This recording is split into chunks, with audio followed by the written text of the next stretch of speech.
Morel pour répondre à Monsieur Marie.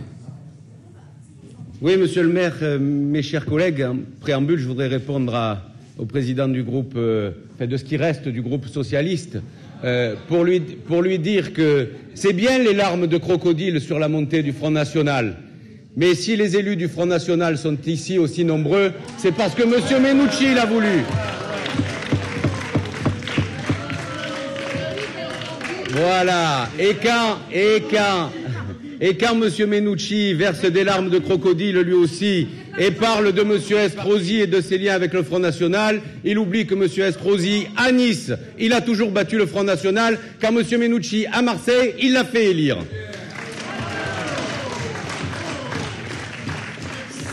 Je ne l'aurais pas fait si M. Marie n'avait pas fait sa petite introduction. S'agissant des amendements au rapport numéro 28, Monsieur le maire, je demande aux collègues de la majorité municipale de rejeter l'ensemble de ces amendements.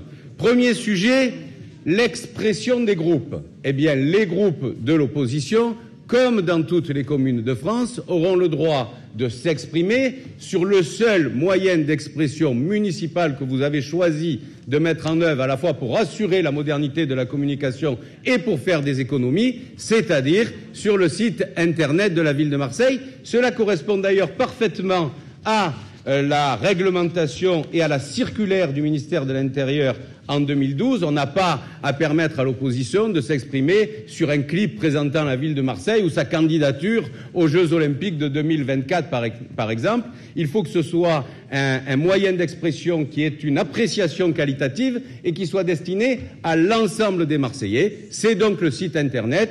Nous vous offrons la possibilité de l'utiliser et d'ailleurs, vous le faites déjà, donc rejet de ce premier amendement.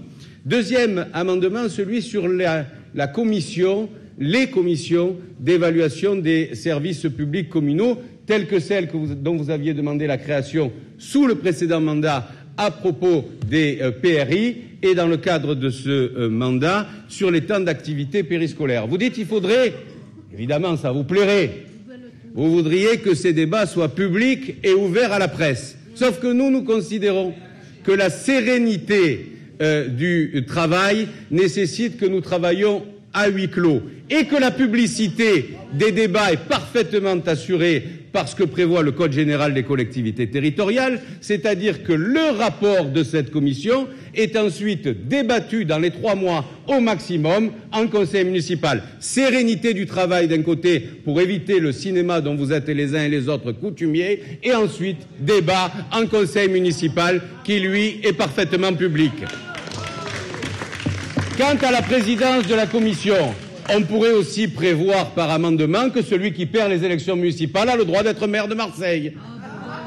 Sauf que ça marche pas, ça serait peut-être le seul moyen pour que vous arriviez un jour. Mais sauf que ça marche pas comme ça, et que d'ailleurs votre amendement, il est probablement anticonstitutionnel, parce que dire qu'on va réserver à quelqu'un de l'opposition qui est minoritaire le soin de présider la commission, c'est impossible. On peut le faire d'un commun accord, comme ça s'est fait à l'Assemblée nationale, mais on ne peut certainement pas l'inscrire dans un texte qui est soumis à la censure des juridictions administratives. Vous devriez réviser un peu vos cours de droit à cet égard. Troisième amendement, sur le temps de parole par rapport.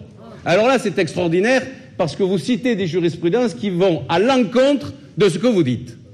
Que disent les jurisprudences que vous citez? On ne peut pas limiter le temps de parole par rapport. Et c'est vrai, vous ne pouvez pas dire 7 secondes, 3 minutes, 6 minutes, et on ne pourrait même pas dire 1 heure par rapport. C'est impossible. Il faut donc trouver une autre méthode d'organisation qui permette de respecter la loi, qui permette à tout un chacun, à chaque élu, de s'exprimer éventuellement sur chaque rapport, tout en encadrant le débat pour qu'on n'y passe pas des mois. Eh bien, c'est ce que nous faisons ici, et c'est parfaitement légal. Et si la question n'est pas de savoir si 7 secondes par rapport, c'est trop ou pas assez. La question est de savoir s'il est utile de parler 20 minutes à chaque conseil municipal sur le même sujet pour dire toujours les mêmes choses. Donc il ne vous faut pas plus de temps de parole, il vous faut mieux l'utiliser. Si vous voulez quelques cours à cet égard, on peut vous en donner.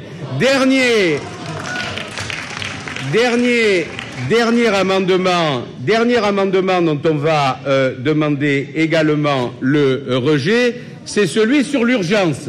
Eh bien, là encore, Monsieur le maire, mes chers collègues, le Code général des collectivités territoriales est rien que le Code général des collectivités territoriales. La notion d'urgence est prévue par le Code général des collectivités territoriales. Nous l'appliquons. Et si à un moment ou à un autre, vous n'en respectez pas les conditions, la majorité n'en respecte pas les conditions, il appartient à l'opposition de saisir le tribunal administratif.